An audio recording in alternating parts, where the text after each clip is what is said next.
Friends, welcome to लक्ष्य law academy. I hope आप सभी अपने अपने घरों में स्वस्थ होंगे, सुरक्षित होंगे। आज के इस वीडियो में हम डिस्कस करने वाले हैं सेक्शन 91 ऑफ आईपीसी। सेक्शन 90 तक के जो सेक्शंस हैं वो हम ऑलरेडी कवर कर चुके हैं। सारे वीडियोस जो हैं अपलोड हो चुके हैं चैनल पर, तो यदि आपने अभी तक नहीं देखे हैं तो जाकर के वो वीडियोस देखें और कंटिन्यू अपनी आईपीसी को मेरे साथ करें। तो चलिए स्टार्ट करेंगे हम आपकी आज की जो सेक्शन है 91। सेक्शन 91 ऑफ आईपीसी क्या बात करती है?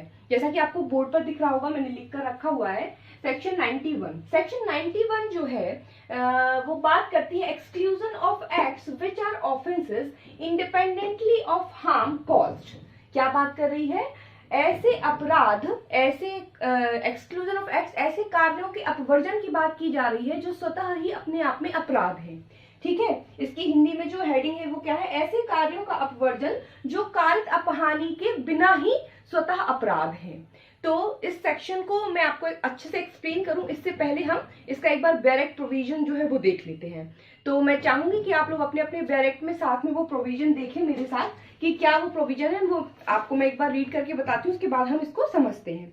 ये सेक्शन 91 में लिखा हुआ है कि the exception in sections 87, 88 and 89 do not extend to acts which are offenses independently of any harm which they may cause or be intended to cause or be known to be likely to cause to the person giving the consent or on whose behalf the consent is given। क्या लिखा हुआ है इसमें? इसमें लिखा हुआ है धारा 87, 88 और 89 के अपवादों का विस्तार उन कार्यों पर नहीं है जो उस अपहानि के बिना भी स्वतः अपराध है, जो उस व्यक्ति को जो सम्मति देता है या जिसकी ओर से सम्मति दी जाती है उन कार्यों से कारित हो या कारित किए जाने का आशय हो या कारित होने की संभाव्यता ज्ञात हो। तो इसमें समझने वाली बात ये है, सबसे पहली बात, कि सेक्शन 87, 88 और 89 की ये बात कर रहा है जो जनरल एक्सेप्शन है, कंसेंट के डिफेंस है। हम ऑलरेडी इसको डिस्कस कर चुके हैं डिफेंस ऑफ कंसेंट नाम से। अगर आपने वो नहीं देखी है सेक्शंस तो उसकी लिंक मैं डिस्क्रिप्शन बॉक्स में दे दूंगी, तो एक बार आप जाकर के सेक्शन 87, 88, 89 प्लस 90 ये चारों सेक्शन एक बार जरूर देखिएगा इस सेक्शन को देखने से पहले। तो जो सेक्शन 87, 88 और 89 में जो डिफेंस ऑफ कंसेंट की बात की गई है कि कंसेंट का डिफेंस मिल सकता है किसी व्यक्ति को, तो वो जो एक्सेप्शन है इन तीनों धाराओं में, उन एक्सेप्शन की भी एक्सेप्शन है सेक्शन 91। सो सबसे पहला पॉइंट जो आपको याद रखना है, क्या याद रखना है कि सेक्शन 91 क्या है? एक्सेप्शन है। सेक्शन 91 इज एक्सेप्शन ऑफ कौन कौन सी section? Section 87, 88 and 89 of IPC.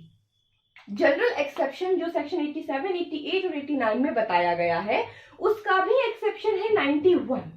Section 87, 88 and 89 जो नॉर्मली जो कंसेप्ट है वो ये है कि यदि कोई व्यक्ति कोई कार्य करता है जिस कार्य की वजह से किसी दूसरे व्यक्ति को हानि हो जाती है, हार्म पहुंच जाता है, लेकिन जो दूसरा व्यक्ति है जिसको हार्म कॉज हुआ है, जिसको हानि हुई है, उसने उस हार्म को सहन करने की सम्मति दी है इन तीनों सेक्शन के अंदर।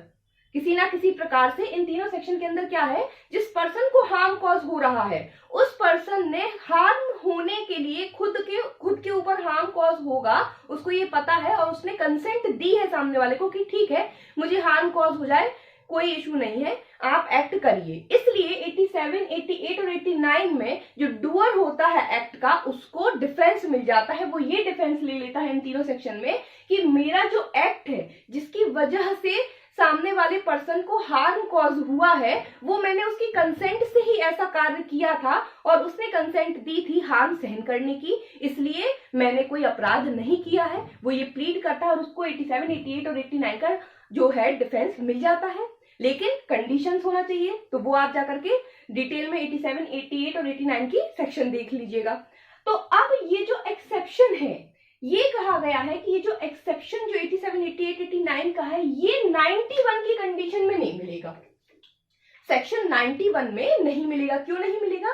क्योंकि 91 में जो एक्ट की बात हो रही है, 91 में जिस एक्ट की बात कर रहे हैं, जिस कार्य की बात कर रहे हैं, वो कार्य कैसा कार्य है? वो कार्य कोई अपराध है, ऑफेंस है। वहां पर जो कार्य हो रहे हैं वो अपने आप में अपराध नहीं है। 87, 88 और 89 में जो होने वाले कार्य हैं वो अपराध नहीं है।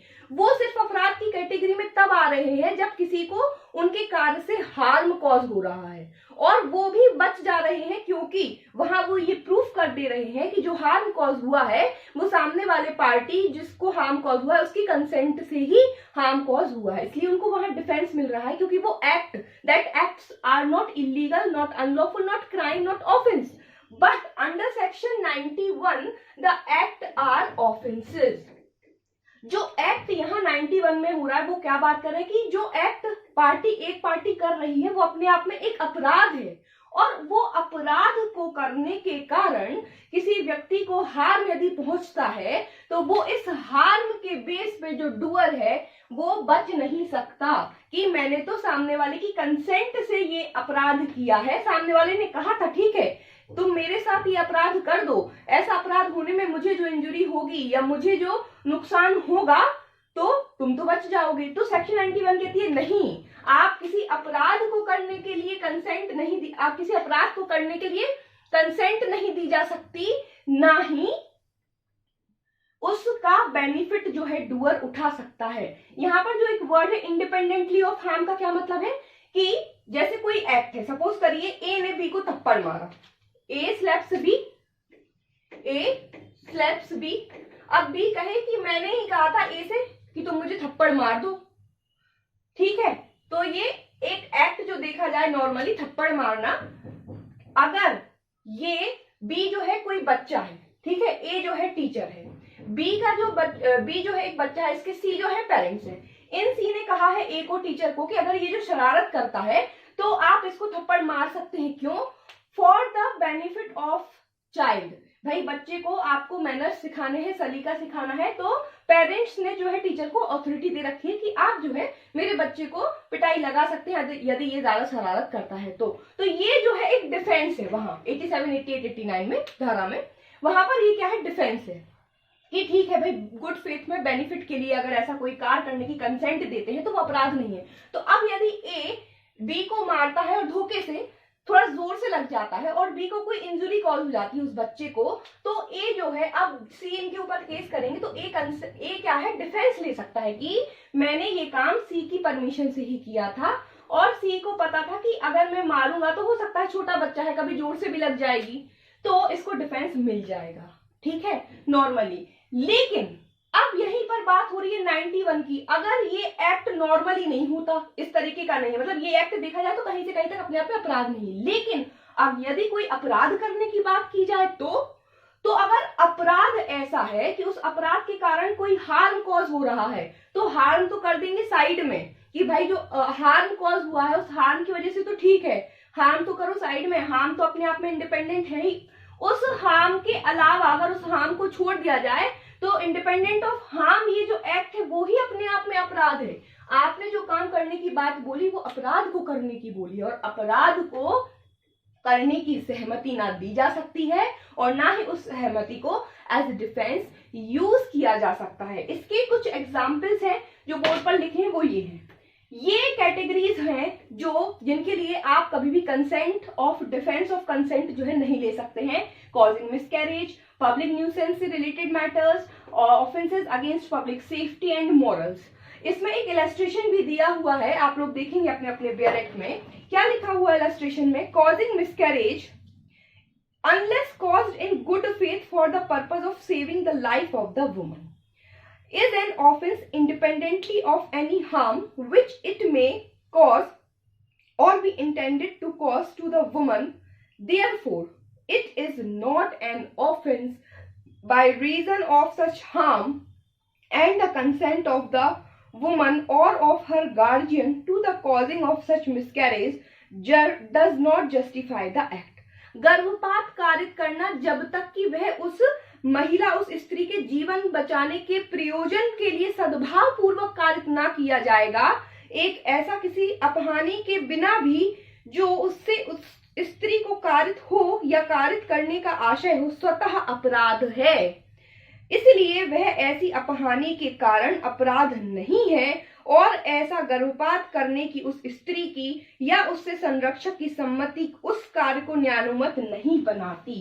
तो इस इलस्ट्रेशन में यही बात बोली गई है कि यदि आप किसी डॉक्टर के पास, कोई महिला जाती है जो प्रेग्नेंट है, गर्भवती है, वो जाती है अपना रेगुलर चेकअप कराने के लिए और उसको पता चलता है कि उसके पेट में क्या है, बच्ची है, उसको लड़का चाहिए, तो उसने कहा कि मैं जो है अपना मिसकैरेज कराना चाहती हूँ। तो उसने डॉक्टर से बोला कि मुझे अपना मिसकैरेज कराना है, आप मेरा मिसकैरेज करिए, और डॉक्टर भी कह देता है कि ठीक है मैं कर देता हूँ।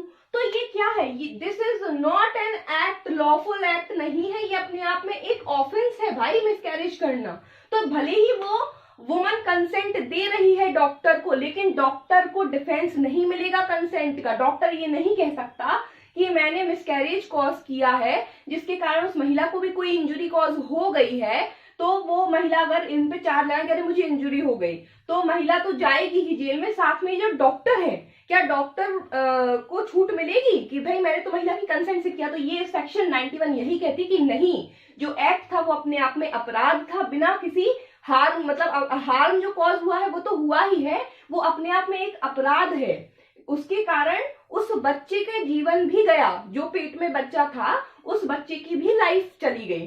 तो इसलिए इस एक्ट के लिए, कॉजिंग मिसकैरेज के लिए, उस डॉक्टर को कंसेंट का डिफेंस नहीं मिलेगा कि मैंने ये एक्ट उस वुमन की कंसेंट से किया।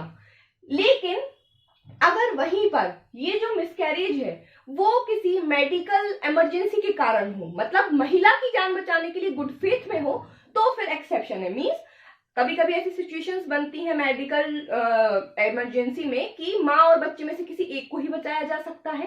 कभी ऐसी क्रिटिकल कंडीशंस आ जाती हैं कि या तो बच्चा बचेगा या तो माँ बचेगा, या अगर मिसकैरेज नहीं किया तो डेफिनेटली जो है जो मदर है उसकी डेथ हो जाएगी। तो वो एक एक्सेप्शन है, तो वो वहां पर लॉफुल कंडीशन में कन्वर्ट हो गया। तो सिवाय उस कंडीशन के नॉर्मली यदि कोई अपना मिसकैरेज कराने जाता है तो वो एक अपराध है। तो वो जो मिसकैरेज करा रहा है वो तो अपराधी होगा ही, साथ में वो जो डॉक्टर, तो डॉक्टर को डिफेंस नहीं मिलेगा कंसेंट का कि मैंने महिला की कंसेंट से या गार्जियन की कंसेंट से मिसकैरेज किया, तो उसको जो है क्या नहीं मिलेगा, डिफेंस नहीं मिलेगा डॉक्टर को। इसी तरीके से पब्लिक न्यूसेंस से रिलेटेड अधिकार, भाई पब्लिक न्यूसेंस में क्या है, आप अपने आसपास के लोगों को जो है प्रॉब्लम क्रिएट कर रहे हो, offences against public safety and morals, negligent driving, आप नेग्लिजेंट तरीके से ड्राइव कर रहे हो कार, तो ये एक अपराध है। अब आप बोलो कि मेरे पीछे जो बंदा बैठा था, एक पर्सन सपोज करिए अपने पीछे किसी को बिठाल के और बोलता चलो तुम्हें राइड करवाता हूं अच्छे जोर से, तो उसने कंसेंट दी। कुछ दूर जाकर के ये लोग जाकर के बहुत जोर से गिर पड़े, किसी ठेले में जाकर घल गए या किसी भी चीज में जाकर के क्या हो गए, घल गए और ये लोग गिर गए। तो अब जो सामने वाला पर्सन है जिसको इंजुरी कॉज हुई, जो पीछे बैठा था, अब वो ही सपोज करिए केस ले आए इस पर, तो ये डिफेंस देने लगे कि सर जो पीछे वाला बंदा बैठा था उसने खुद कंसेंट दी थी कि हाँ हाँ तुम चलाओ जोर से, ठीक है। तो नहीं भाई, नेग्लिजेंट एंड रैश ड्राइविंग अपने आप में एक अपराध है, आप ऐसा नहीं कर सकते। आपने नेग्लिजेंट एंड रैश ड्राइविंग की है तो जो हार्म गिरने से आपको और आपके पीछे बैठने वाले पर्सन को हुआ उसको तो हुआ ही, सामान्य जनता को भी कुछ ना कुछ नुकसान उससे कॉज हुआ है, तो ऐसा नहीं हो सकता। तो जितने भी अपराध होते हैं, तो आपको कुल मिलाकर क्या ध्यान रखना है कि जो अपराध होते हैं, तो किसी अपराध को, किसी आपराधिक कार्य को करने की जब सहमति दी जाती है, तो उस आपराधिक कार्य होने की वजह से जो हार्म कॉज होता है, जो हानि कॉज होती है, उस हानि के अलावा उस हानि के लिए कोई बेनिफिट नहीं है। जिस पर्सन ने, जो डूअर है, जिसने वो एक्ट किया है, उसको डिफेंस नहीं मिलेगा कि मैंने सामने वाले की कंसेंट से ऐसा कार्य किया है।